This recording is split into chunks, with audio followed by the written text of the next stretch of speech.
exploring what I want to do from here. Okay, cool. Exploratory phase is always good. I've got a couple little frameworks around that. Creating and establishing a personal brand. Yep, we can talk about that a bit. What else? What else are people working on? What are you thinking? What do you want to focus on? What's something that you're playing with?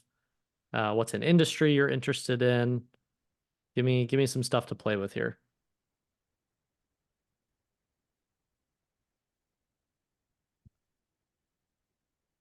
Well, Mitchell, you've done a good job. Everyone here's got it all figured out. I guess there's no need. Everyone knows. There's nothing I need to touch on. Sounds good. Yeah, All yeah, for right. sure. Thanks everybody for being engaged. But I just flipped record on. Quick introduction here. Cole, you may follow him on Twitter, Nicolas Cole. I know I've shared some of his content. Has helped build Ship30for30, multiple best-selling author, has just quite a remarkable career journey. I'm going to turn it over to him. He's got tons to share. For those who are hopping onto Zoom quickly, share something you're trying to accomplish, personally, professionally. You have specific action in mind, and that'll be useful context for Cole as well. So I'll turn it over to you, and we're here to learn from you from here. All right, cool. Hey everyone, my name's Nicolas Cole. All my friends call me Cole. Very quick background. I run a portfolio of different writing related businesses. One is called Ship30for30. It helps people start writing on the internet. Another one is called Premium Ghostwriting Academy, where we train writers to become ghostwriters, show them how to land high ticket clients. That is all based on my first business. So in 2016, I was 26 years old. I quit my first full-time job. I fell into the world of ghostwriting. I started ghostwriting for a handful of different executives and founders, convinced one of my best friends to quit his job and turn that into an agency with me. And 18 months later, we had 23 full-time employees, 80 plus clients at any given time. We're doing a couple million in revenue. And to date, I've probably ghostwritten for 300 plus different founders, executives, New York Times bestselling authors, you name it. And so now we have this training program, training other writers on how to leverage ghostwriting as a career path. We also have a software platform called TypeShare, which gives you digital writing templates. So if you're brand new to writing on the internet and you want to sort of understand how the game works, it's always helpful to play with templates if you want to check out TypeShare. And then we have a small portfolio of paid newsletters where our biggest one is called Write with AI, where we share proven just frameworks of how to think about writing. And then we turn each framework into a ChatGPT prompt to show you how to write with AI. Small little nuance on that. I find a lot of people are very scared by AI, especially writers. They think, oh, I'm being replaced, all opportunities out the window. I am not in that camp. I am in the complete opposite camp. I think that AI is going to create 10 times more writers in the world. It's going to create 10 times more opportunities. And really, the only separator is the writers who understand how to leverage AI are the ones who are going to get all the opportunities, and the ones who refuse to enter that world are going to be the ones who struggle. So yeah, exactly, Maddox. That's something we say all the time. AI only replaces writers who don't use it. Exactly. So, I run a lot of these different programs. We do a ton over Zoom. I've always found that it's really helpful for this to be more interactive rather than me just, talking. And after 5 or 10 minutes, you just sort of check out. So, would love to make this more of a back and forth. Please feel free to drop questions in the chat as we go. The biggest thing that I think would be helpful to share, and this took me a really long time to understand and learn. So I opened with the question of what does everyone here want to do, right? And I think that's how we're all sort of taught to think about our careers is like, what do you want to do? And without even meaning to, that sort of starts the conversation in the wrong place because it starts your thinking selfishly. So it starts from a place of what do you want? And then now you got to go out into the world and you got to figure out how to convince people of that, or you got to go make people believe in the thing that you want. And it took me a really long time, and writing is a terrific metaphor for this. It took me a really long time to understand that if you want to succeed very quickly at something, you should not start with your selfish interest. You should start with what is the problem that someone else has? What are they struggling with? Who do you want to help? because all of the people in the world, like, and you know, when I was younger, I feel like everyone just goes, I want to make $1 million. You say that from like a very selfish place. You're like, I want to make money, right?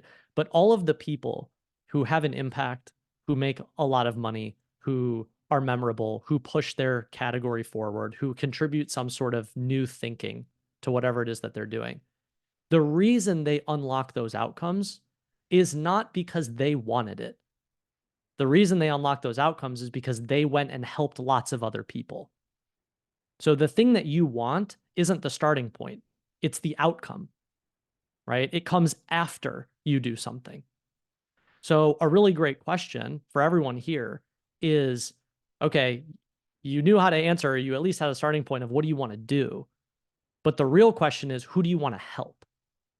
And so as a starting point, drop in the chat, like who is one person in your life that has a problem that you can help?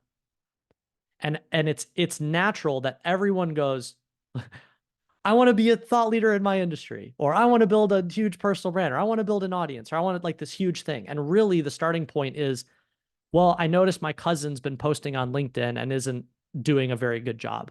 And I know some things and I could probably help them improve their writing on LinkedIn. Like that's the starting point. So as a question for everyone here, who's one person in your life that you can help? Who's one person in the world that you're in that you notice has a problem? What's a problem in your industry that you see all the time? It's constantly a problem. Let's get some responses in the chat here. No sitting back on your hands.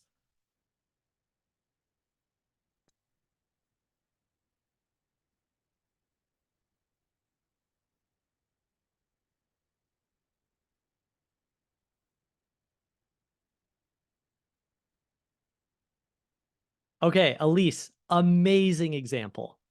Helping my best friend with senior photos. How many people here know someone that on Facebook has a blurry profile picture? Or you have the friend who's like, I need to upgrade, my Tinder profile, but I have no good pictures. That's a problem, right? Go solve that problem. And as you start to play it out, it's so easy to misunderstand how much opportunity there is in the world. If you have a friend who is constantly venting to you saying, I don't have any good pictures to put on Bumble, and you go solve that problem, how many other people in the world do you think have that same problem? And at first, it's very easy to come to the conclusion that's not big enough. Like everyone wants it has to be the next Google or I'm not interested, right? And if you just take a little bit of time to think about it, how many people in the world need help upgrading their Bumble profile? Well, Bumble, I'm going to guess, has like at least 30 million users, probably 100 million, right? Not counting all the people that haven't created a profile yet. So you have a very simple problem that actually resonates with hundreds of millions of people. But it's so easy to just come to the conclusion, oh, that doesn't matter, right? Here's another one. Making a website for the coffee shop I always visit. Yeah. How many people here have a restaurant that they love going to, but every time they try and look at the menu on their phone, it's a disaster? They're like, why can't I just look at the menu on my phone, right? Okay, that's a problem. Do you think that that person would like help solving that problem? Yes. In fact, they probably go to sleep every single night going, boy, I'm in my 50s and I'm running my restaurant and I have no idea how to upgrade my website. And my kid is off at college and is not interested in helping me. They want someone to come to them and say, I know how to solve this problem, right? Let's see. Helping a local guitar shop get their name out there. Yeah, awesome. You go there all the time. You're like, this place is really cool. Why don't more people know about it? Photographing my friend's wedding. Yep. I just got married 2 weeks ago. Finding a photographer for that was a whole ordeal, right? And then it's like, well, what sort of photographer should you pick? And how much creative direction do you give them? And right, there's all sorts of problems. There's problems within problems, right? Thanks very much, Mitchell. Helping a small business owner create ads. Yeah. Okay. How many small businesses are there? Well, in the US alone, small businesses make up like 85% of our economy. So that's a lot of opportunity, right? Yeah. So these are all great. My brother formatting his book. Yeah. How many friends do you have that you know? They're like, oh, I'm working on that novel in progress. I'm working on that book. One day I'll get it done, right? There's problems within problems there, right? So notice like all of a sudden the whole conversation changes when we're not talking about what do you want, but you're talking about what problem are you solving? And I experienced this very viscerally. My first book was a memoir. When I was a teenager, I was a pro World of Warcraft player, and I wrote a memoir about it. And it was a very selfish book. I loved the final product, but it was very selfish. I was like, I want to write about this. And then I put the book out there into the world and it made no money. And I was like, okay, well, that certainly didn't catapult me to fame and stardom. Like, now what? Right. And then my second book, The Art and Business of Online Writing, started with a problem. Problem is, most people don't know how to write on the internet. Okay, well, why don't I go write a book that solves that problem? And that book has outsold my first book by a factor of 100. So for me, this was a very challenging lesson. It took a long time. And if I could go back at the very beginning, I wouldn't have started with what's my selfish interest. I would start with what is the problem that I can solve? And the world rewards people who solve problems, period. And so starting with the problem is the fastest path to accelerating income, to accelerating a network, to building a little one-person category, to differentiating yourself. It's all started with the problem. Now, little pro tip and framework for everyone here. There are really only two ways to differentiate yourself. There are way number one, it's solve the same problem as everyone else in a different way. Or way number two, solve a different problem. So we're jumping into advanced territory a little bit, but I think we're ready for it. What are in the industry that you're in or the world that you're in or wherever you're thinking, just broadly, what is the most popular problem you can think of related to that? What's the problem that everyone solves? Because every industry has one. Like, for example, in the general health industry, the most popular problem, or one of the most popular problems, is how do you lose weight? Everyone solves that problem, right? Or if you're like a productivity software app, what's the problem? It's like, you're not being productive. We help you be more productive. Okay, everyone solves that problem, right? So in your broad space, what is an extremely popular problem? Drop it in the chat. Could be any industry on planet Earth, but chances are there's a problem that you're aware of.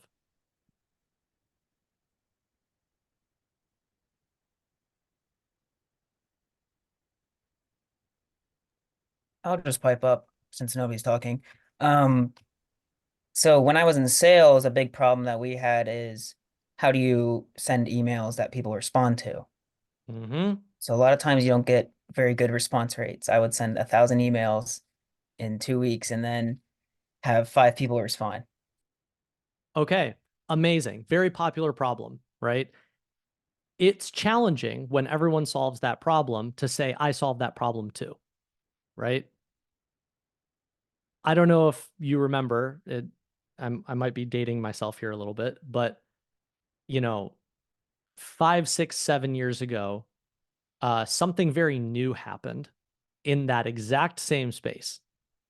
And instead of people creating agencies helping respond to email, they said, we're going to solve a different problem. That different problem was, instead of trying to book sales calls via email, how about we book them via Instagram DM? Boom, instantly differentiated. You have no competition. You go from everyone's fighting over email to you go, I don't care about email. We're going to set calls through Instagram. Now TikTok has blown up over the past 3-4 years. What's everyone doing now? We don't help you book sales calls through email or Instagram. We help you book them through TikTok. What's the next one going to be? What's the next one going to be? Right? So once you have this little framework, you realize that the impulse and almost the way that we're all taught to think about this is to find what everyone else is doing and then go do it better. Oh, everyone books sales calls through email. We do that too, but we just do it a little bit better. And really, your life would be so much easier if you just said, yeah, no, we don't compete over that thing. We're just going to go pick a different problem, right? What's a problem that isn't as popular? So this is where all of the opportunity is. Like, I'm thinking of the wedding photographer, right? Like, let's say, okay, how do I find a photographer for my wedding? Very popular problem, right? More specific and different problem, which I ran into and stressed me out for 3 weeks, is how do I pick the right song for my mother-son dance? It seems like a really small, basic, insignificant problem until you realize that millions and millions and millions of people all get married and they're all faced with that same problem. Right? And if you're the person who goes, yeah, I don't do any of the other wedding stuff, I just focus on that one problem. What happens is all of a sudden you become the person who solves that problem, and then you have more opportunity than you know what to do with. And the reframe that I think is so important, the internet does a horrible job of desensitizing us to big numbers. We're like, oh, if we don't have 1 million followers, then I guess it's not working.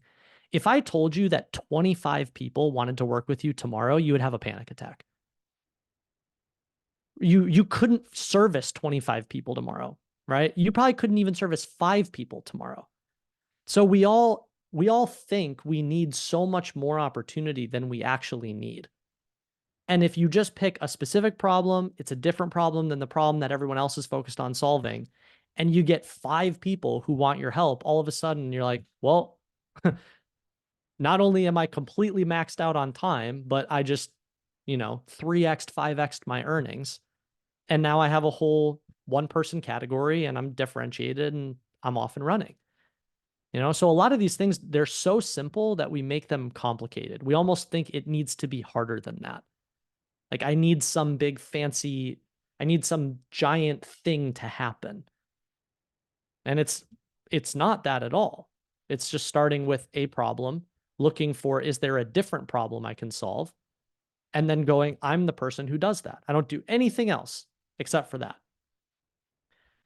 Which leads to, every time I start going down this rabbit hole, here's the objection. And I want you to drop in the chat if this is what's going on in your head. You're like, okay, but Cole, I don't want to pick that thing because then I'm locked into that thing forever.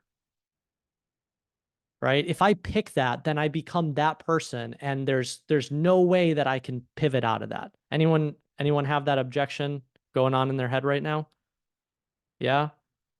Yeah, I know, because I've trained thousands and thousands and thousands of people on this. And I know that that is one of the most common objections, right? It's like this fear of commitment. Okay. First of all, I bet even if you're sort of like new to my work or like even moderately familiar, you probably don't know the first 10 projects that I did or the first 10 businesses that I tried. You don't know, and it also doesn't matter, right? It's like you can pivot and change as many times as you want in your life. But second of all, is that all of the skills that you need to build require a vehicle to practice them in. So you cannot build skills without choosing a vehicle, right? Because if you want to accelerate or build anything, what are all the skills you need to learn? Well, on some level, you need to learn how to talk to clients. Sorry to say it, like you need to learn how to sell. Everyone is always in some way having to sell their ideas. Even a book. What's a book? A book is selling you on an idea every page, every paragraph, every sentence. You only keep reading if you're bought into the idea, right? So you need, on some level, you need to learn sales. More and more, you're going to need to learn how to become just proficient in the digital world. How do you use and leverage these different tools? You're going to, on some level, have to understand content. You don't have to be some big influencer, but you have to, on a basic level, just sort of understand the role that that plays, right? You have to understand some very basics of like, how do I assemble different products, maybe different services? What are different business models that I could use? Do I want to do something on my own? Do I want to work within a company? If I work within a company, like, how do I leverage thinking so that I'm a crucial part of that company and I'm not just an employee, right? Like, there's all of these skills to be built. And you can't build them without something to practice on, right? Which means the only way to actually improve is to pick something. It literally doesn't matter what you pick. Doesn't matter. Because the purpose, the desired outcome is not, I have to do this for the rest of my life. The desired outcome is, I have a vehicle through which I am acquiring and building these skills that I can now bring to anything else I do for the rest of my life. I was just thinking about this for myself. The first job I had out of college, I worked at an ad agency, and I played all sorts of roles that at the time I thought were really stupid and had nothing to do with what I wanted to do. I was, I like wasn't making very much money and I just wanted to be a writer. And meanwhile, they were like, you have to go talk to clients and we need you to learn sales and I need you to like learn how to write creative briefs and you need to manage social media accounts and all of it. I was like, this is stupid. I just want to be a writer. Why do I have to sit here and learn these skills? But I didn't have a choice. I had to pay my rent. I had to do something. And then it wasn't until I'm now 10 years later, and every single thing I did inside that ad agency is a skill that I find myself using running our companies now. I just hired a design agency. What's the first thing they asked us to do? Hey, can you fill out this creative brief? Oh, I know exactly how to do that because I used to write creative briefs when I was 24 years old. Like, oh, we have multiple vendors. I have to learn how to manage those vendors. Oh, well, I was doing the same thing with clients at our agency 10 years ago. So in the moment, it's very easy to look at the skills in a specific vehicle and go, this is stupid. This is a waste of time. But you don't realize that the point isn't really the thing that you're doing. The point is the underlying skill. And then you can take that skill and reskin it over and over and over and over and over again all throughout your career.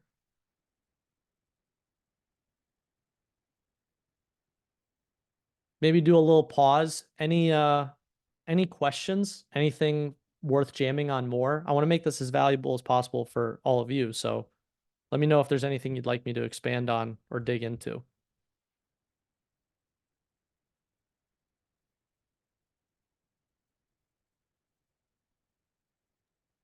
Hey, Yeah, Cole, I got so a question. I'll throw. Oh, go for it. I No, was go. going to throw one out that I think is generally popular.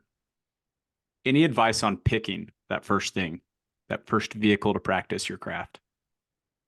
So something that we've been playing with in our premium ghostwriting academy, because we train writers on how to become ghostwriters. And the first thing is like, pick an industry. Like, who do you want to ghostwrite for?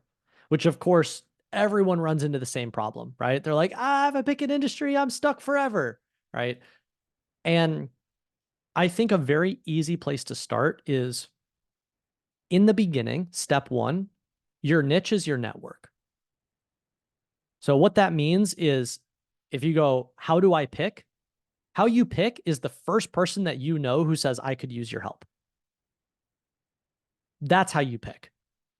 Because I think often, if no one here has seen it, there's a really great TED Talk. I think it's called The Paradox of Choice. And the TED Talk is all about how we strive for having more and more optionality in our lives. But there's a tipping point where when you have too much optionality, it's paralyzing because every option is an option. And I find that when people are trying to pick things, they start from a place of anything, like anything is an option.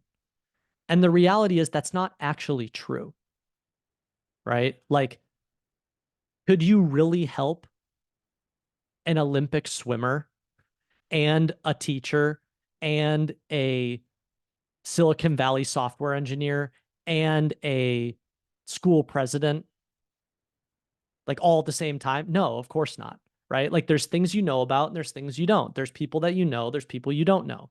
So that 0 to 1 moment, it's not actually let your brain wander and the world is your oyster and you can do anything, right? That first step is quite literally, my friend has a blurry profile picture on Tinder and could use some help upgrading that. Your niche is your network. And if you just start there, the next logical step always reveals itself. That person introduces you to someone else, or that makes you realize, oh, I actually am good at this. Maybe I could do it more. Ooh, this is interesting. It taught me a skill. I could leverage that skill somewhere else. Right? So you're actually not picking from a list of anything.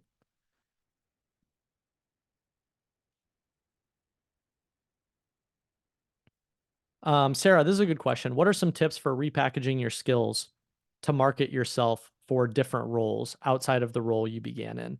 So my framework here, I always get a lot of pushback around it, but it's been incredibly helpful to me over my career.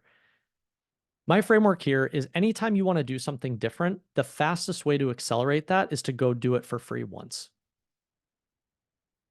Period, full stop. Because what is the friction of you doing something else? Well, the point of friction is that the person goes, you've never done this before. So why should I trust you? Why should I pay you? Why should I give you this opportunity? When you offer to do it for free, all of that friction goes away. All of it. And the pushback I always get is people go, I deserve to be paid a fair wage and I don't want to get taken advantage of and blah, blah, blah, And I'm like, okay, but you're not thinking of the free work as a marketing cost. You're not thinking of it as an investment in yourself because you could do one thing for free. It would take you a day, a week, a month. And then everything thereafter is easy because you're like, check out this thing I just did. I could do this for you. So you do a little bit of work up front and then you leverage it. And every single time, whenever people push back on this, it's always the same people who are just sitting there and they can't get that first opportunity. It's like they're making their life harder. And out of principle, they're like, I don't want to do it for free. Just to give a couple like really tangible examples of this, with my first company, I met a really, really successful Silicon Valley founder, told him what we were doing. He was interested in being a client. I said, no, don't worry about it. I'm happy to do it for free. He was like, no, obviously I have the money. He had like $100 million exit. He's like, I'm happy to pay you. I'm like, no. I'll do it for free. I want you to see what it's like. Because I knew if I show you what this is like for free and I remove all that friction and I just give you an amazing experience, you're going to open doors. And that's exactly what happened. I stayed up late for 3 weeks. I did his work on my own while our company was growing. I did it all for free. And then he ended up going, this was amazing. He invested in our company. And then he introduced us to like 50 other executives thereafter. So I did, 10 hours of free work that essentially had $1 million of upside. And I still do that. I do that all the time when I meet the right person and have the right opportunity. So I really encourage everyone here to not like throw that, like, I deserve to be paid $20 an hour out the window. No, like see it as an investment in yourself and in the relationship. Do a little bit of free work and everything is easy thereafter.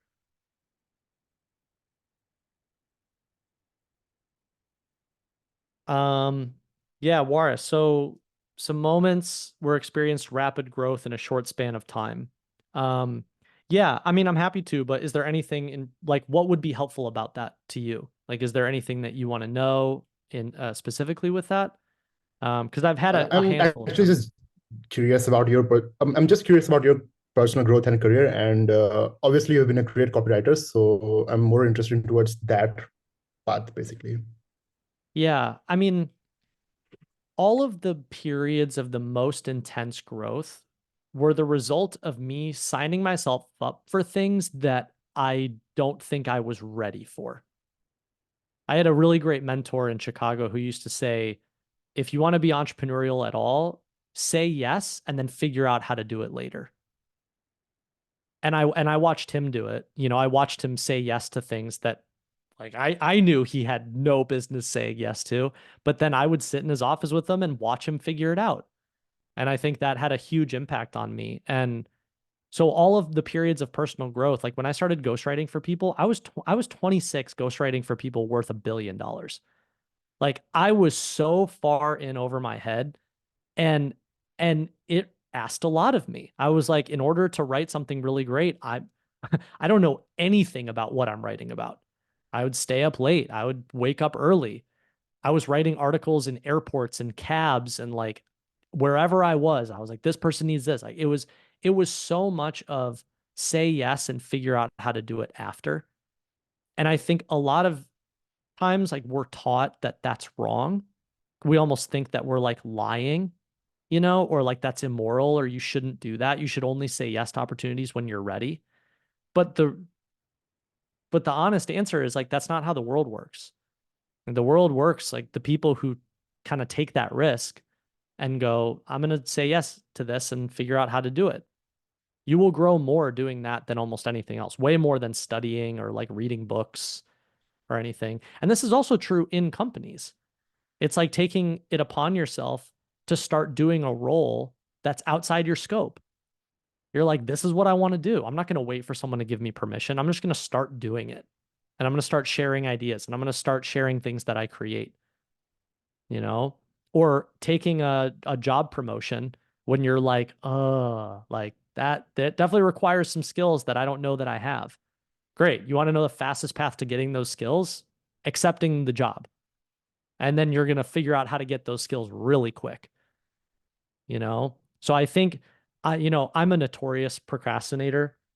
I'm also a notorious perfectionist. And I've really found that the solution to both of those things is sign myself up for things before I'm ready. And then I just won't have time to procrastinate and I won't have time to be in my head about being a perfectionist. Because I got a client emailing me being like, where's the article? I'm like, well, I guess I got to go do the article. Right. So sometimes you need that forcing function outside of yourself to demand that growth of you. Because it's really hard to just like will yourself to do that. I love that, Cole. Yeah, I think what you just said is what I just came up with a term for it. You can take it or leave it, called the front loading fallacy, where you have this idea that you have to front load all this learning and knowledge that you might use, but you never Mhm. do.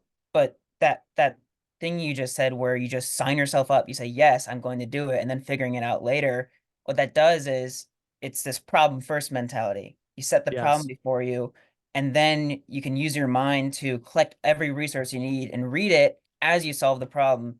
So you're not actually wasting any time. You're just going straight for it. Yes. Um, and to kind of bounce off of this, that strategy you gave, because I do a similar thing where I just sign myself up for crap and I'm like, oh crap, what am I getting into now? Um, I think that what comes to mind is that can be stressful for a lot of people. So a follow-up question I have regarding that are, what type of emotional coping mechanisms do you have or you might use that helps you deal with putting yourself under such pressure? Um, that's a good question. Um, Real quick though, the front loading fallacy, amazing language. In my book, Snow Leopard, if you haven't read this, this is all about languaging and how to use language and things like that. Um, Creating new terminology like that is a great way of helping people internalize your thinking. So I love that term. Play with it. Um, yeah, I mean, I think the thing with signing yourself up for stuff is it's sort of just embracing and like knowing that that's what's going to happen and not like beating yourself up about it, but sort of just enjoying, like finding a way to enjoy the fact that that's the process. You know, it's like going to the gym. You know, I was really into bodybuilding for like 7 years. And there's a point where you fall in love with the pain of being in the gym. And most periods of intense growth are that same idea. It's that same feeling. It's like, I know that this is going to be overwhelming. I know this is going to be stressful, but I also know that that's sort of the only way that this works. And so you embrace it, you know. I also think that we all think that other people are going to be more critical or have higher expectations than they do. Like at the end of the day, it's not really that hard to do things well. It's going to take more effort than you might think, but there's nowhere near as much downside as people think. They think, oh, if I make one mistake, my whole life is over. Or, oh, if I make one mistake, my trajectory is blown up. Like that's not what happens at all. This too, a little follow-up, like, Travis, have you ever said yes to something and failed to deliver on it or it wasn't good enough? Yeah, so little story. I've actually never shared this. Probably be good to write about. So a couple years ago, I met arguably the most successful sales copywriter on planet Earth, out in LA. We connected through a mutual friend. This guy has built $1 billion company with his brothers. He's written ads and sales letters that have driven, I mean, billions in revenue. Lives in this giant, like $20 million home, like just really, really successful guy. And I was sort of between things and wasn't really sure what I wanted to do. And he gave me an opportunity and he said, in my company, we will work with copywriters and we give you a product. And if you can write something, if you can write, a sales letter, a video script, something that sells that product, and it converts on our ads, we'll pay you. And it was like a giant lump sum of money plus a royalty.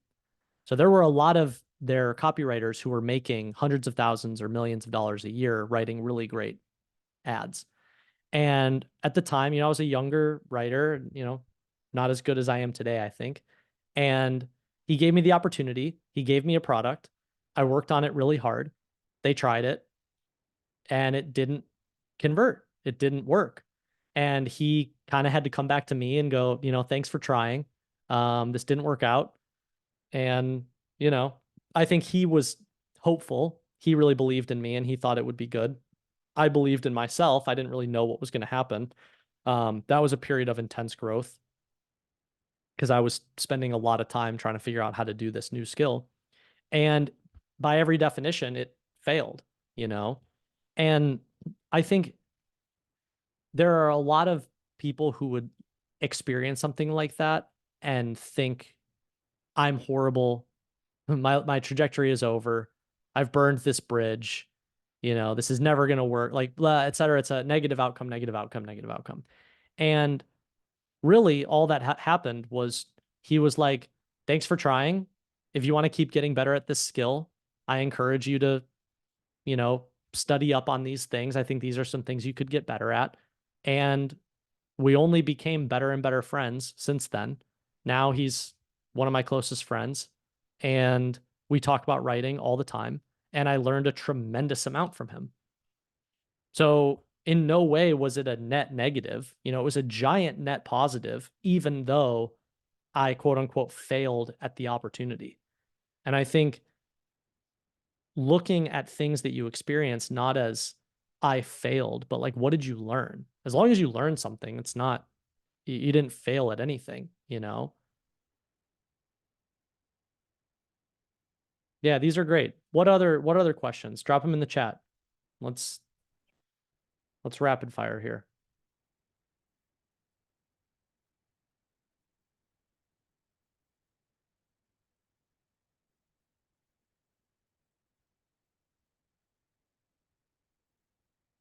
Luke, how do you find these opportunities? Your niche is your network. How do you find them? Every single person here, at least 5 opportunities have walked past you in the past week and you just didn't realize it. You're like having a conversation with your mom and she was venting about how she doesn't know how to add songs to her Spotify playlist. That's an opportunity, right? You're like, you see a friend and they're trying to start creating content on Instagram, but their bio is non-existent and their profile picture is weird. And the video they just posted is like, oh man, you got some work to do. Do you have suggestions? Great. That's an opportunity. right? Like we are constantly surrounded by opportunities. It's just we're not trained to see them. We're trained to downplay them. We think that an opportunity is like some big fancy accomplished famous person calling us up being like, congratulations, you've won the lottery, we're ready to give you an opportunity. It's like that's not how it works. How it works is just looking at the problems around you.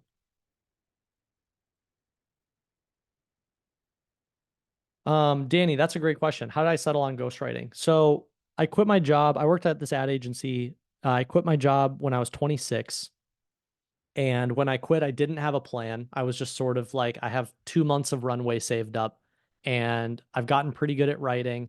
And I've got this, this little following on Quora, which was a site nobody even knew about.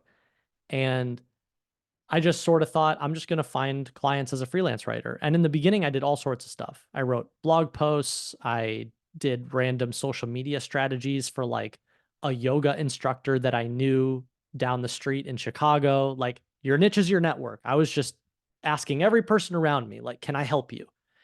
And I did all sorts of random things. And then one day, this guy who was a really successful founder had found some of my writing on Quora, reached out and said, I want to start writing on the internet too. Can you help me?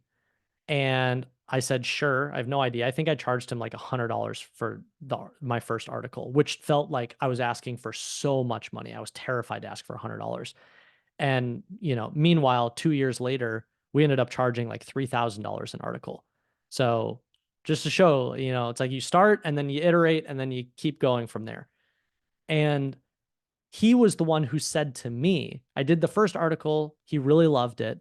And he said, wow, it's like you're my ghostwriter. And that was the first time I'd ever heard that term. And so then I started going to other people being like, hey, are you looking for a ghostwriter? And they started saying yes. And after trying, 10 different things, I realized I enjoy writing these articles more than I enjoy doing a social media strategy or more than I enjoy email marketing or like all these other things I had tried. And I just thought, I'm getting paid decent money. I think if I get better at this, I could make more. And I enjoyed it the most. And like, that's how I picked, I think a lot of times we think coming up with an idea means like sitting in our apartment, brainstorming, what's the perfect idea? And really it's the opposite. It's trying 10 different things and going, I didn't love those 9, but this one was pretty fun. I think I should do that more. So the more things you try, the faster you're going to come to that conclusion. So yeah, Julia, if you don't know what your niche is, you shouldn't know what your niche is. You probably won't for 5 years, and that's okay. In the beginning, your niche is your network. Anyone who says yes, that's where you start.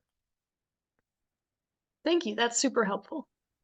Good. Yeah, I hope, that's freeing and liberating, not, you don't have to have it all figured out and then you start,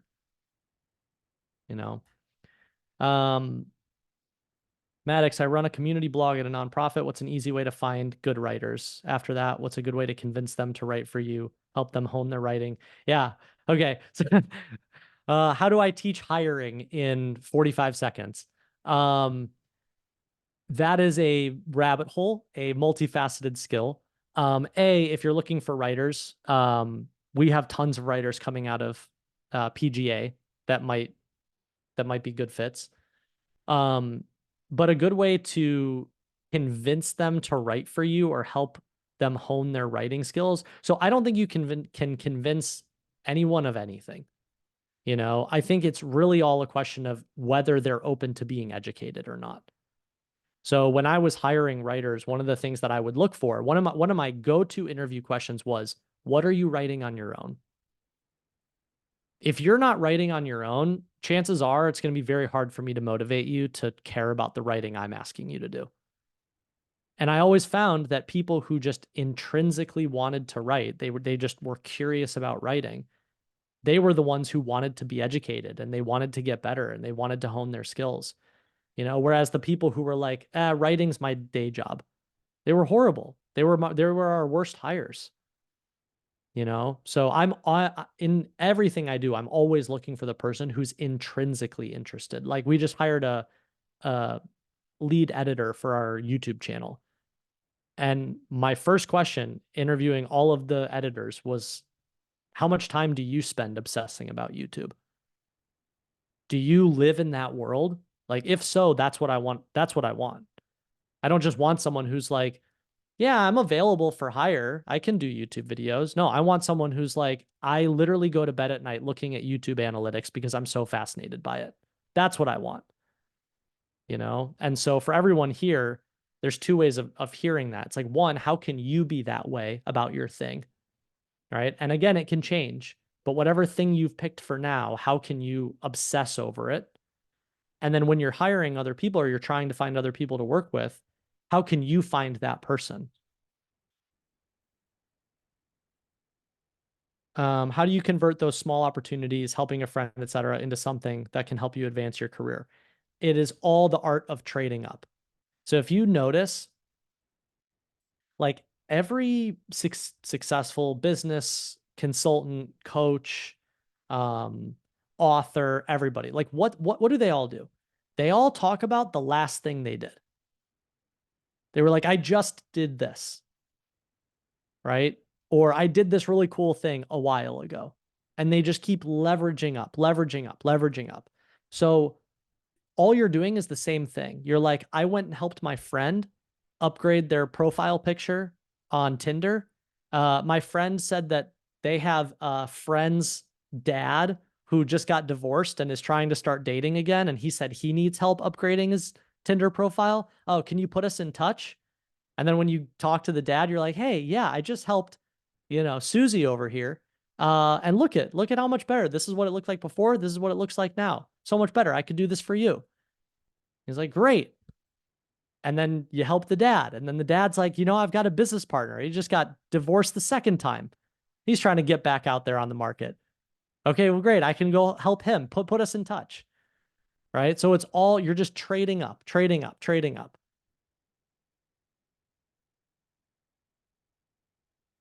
Olivia, what are your tips on managing learning when you're chasing opportunities that don't directly correlate? So this sort of speaks to, Maddox, what you were talking about. The framework that me and my co-founder have for learning is asking the question, are you learning just in case or just in time?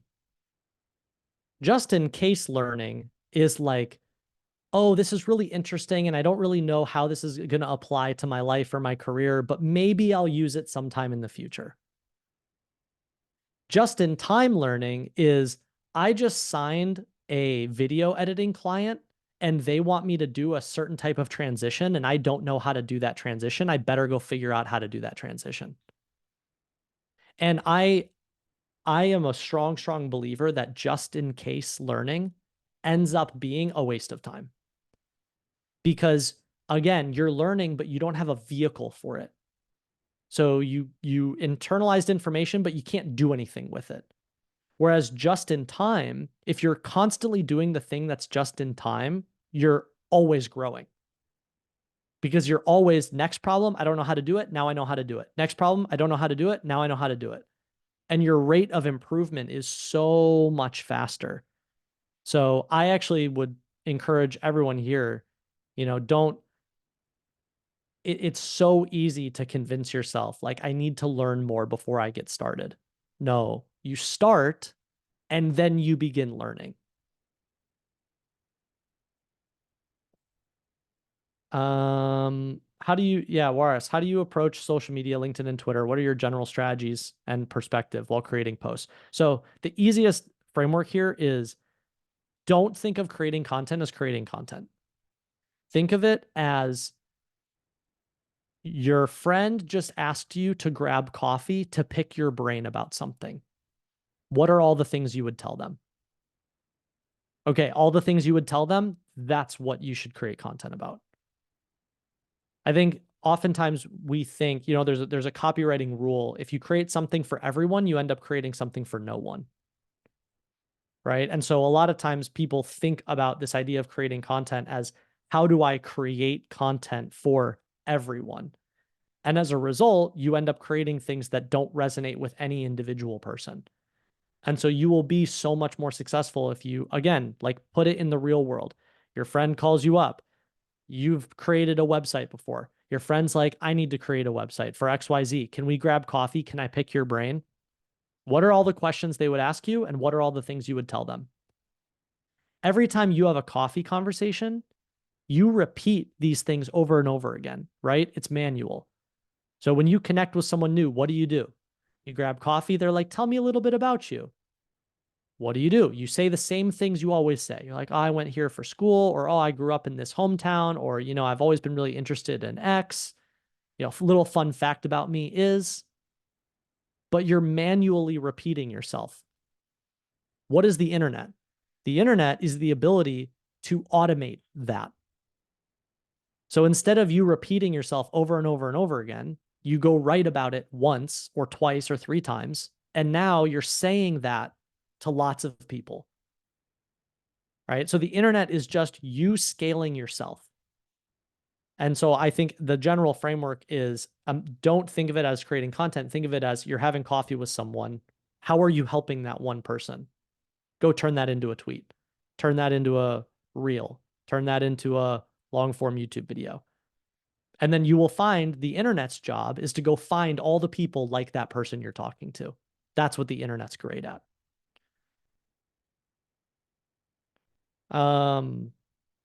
What's a writing use of AI that not many people know about?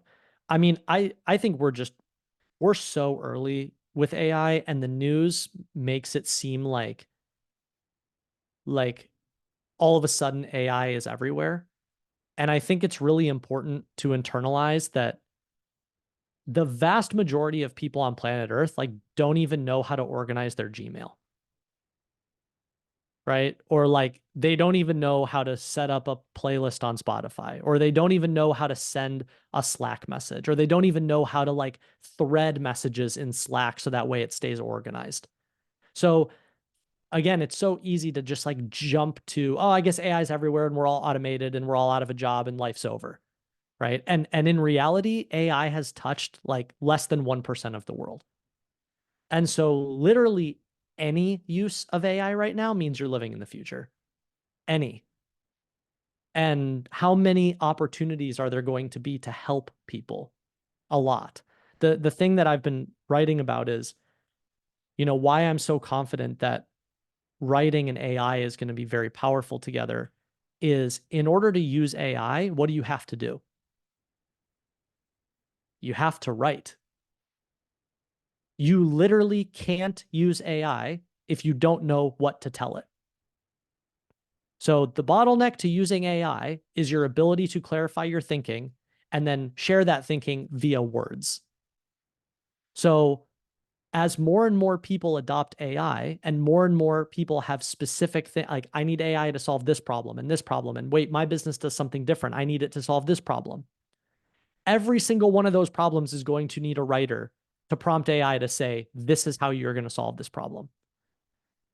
Right? So the same way that a designer used to design things with a pen and paper, and then they upgraded their tool and now they use Photoshop, writers don't just sit there and write in a Word doc. They write inside of ChatGPT. Right? So it's the same thing, upgraded skill, digital first, multiplied by, all of the opportunities in the world. I think every person on some level is going to need to know how to write now more than ever.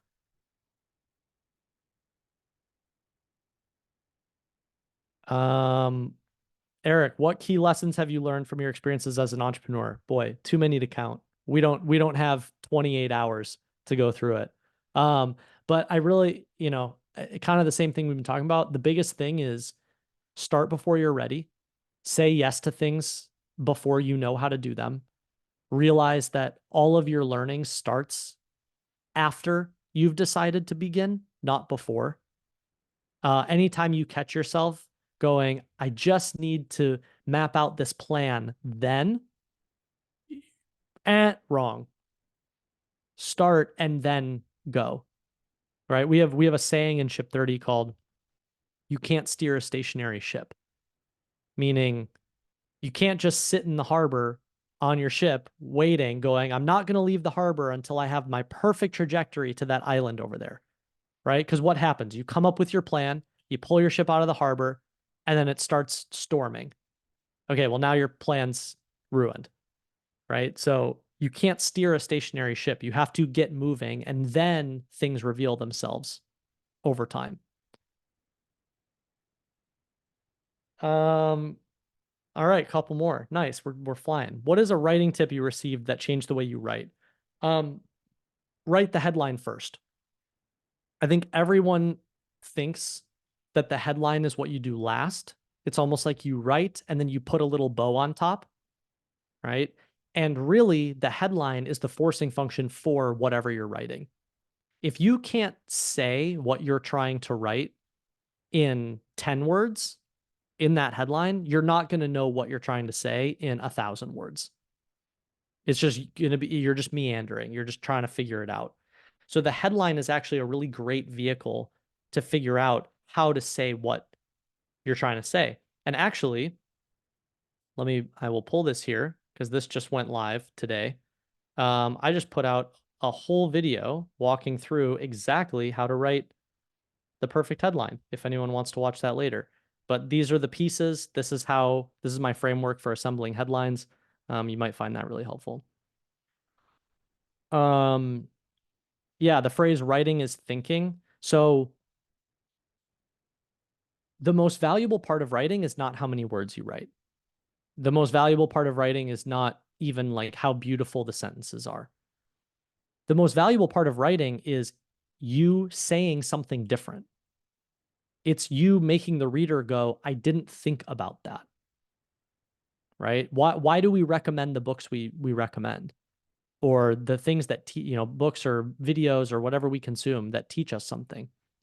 When we recommend them to someone else, we say, I didn't know this, or I'd never heard it this way before, right? Or, oh, they took something so complicated and they made it so simple. So the real skill of writing is not writing. It's your ability to think clearly and to change the thoughts that someone else has. And then writing is really just the vehicle for that process. And then Avery, we talked about this. How would you recommend go for a job opportunity when I have no experience in the field? Go find a way to do it for free once. Do it for free once, learn, remove all the friction, ladder it up. Because then you can point to that free work over and over and over again and go, hey, I just did it for this person, would love to help you do it. Or, hey, I just did it for this company, would love to work for your company and help you do it. So it seems like the longer road, but it's the shortcut in disguise, I promise. Mitchell, I know we're coming up on time. Anything else you want to cover? This has been a gold mine. Unless anybody has any final questions, I mean, this has been tons of valuable content. A lot of very actionable stuff here. Any final questions from the crowd here?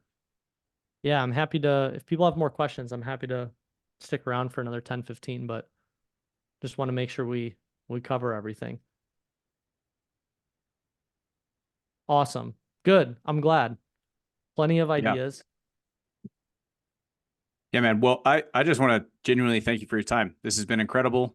Appreciate the generosity with your time, the tactical and useful ideas here. Like, I know that, even beyond this group, a lot of people tune into the recording and there's a lot of stuff that we can take away. I was taking tons of notes, feel like the whole time. So appreciate you. If people want to engage with either your work, some of the things you're building, how do they find you? What's the best way to point them your way? Twitter's easy. And then also you could always, I have a site, nicolascole.com. If there's anything else you want to know, or, you could always shoot me an email through that. But yeah, I mean, I'm just really passionate about all this stuff. Like, all of these questions and all these things, like, they're all things I had to learn and figure out too. So I really love talking about it. I love paying it forward and sharing the things that I've learned. So yeah, if anyone has any follow-up questions or anything, shoot me an email, send me a DM on Twitter or something. But this has been a lot of fun. This is great. Thanks, man. Well, we'll give back the rest of your day, but I appreciate it again. Awesome. Thanks everyone for showing up, asking great questions. Enjoy the day. Onwards and upwards. Take care, everybody. Thank you. Thank you. Bye.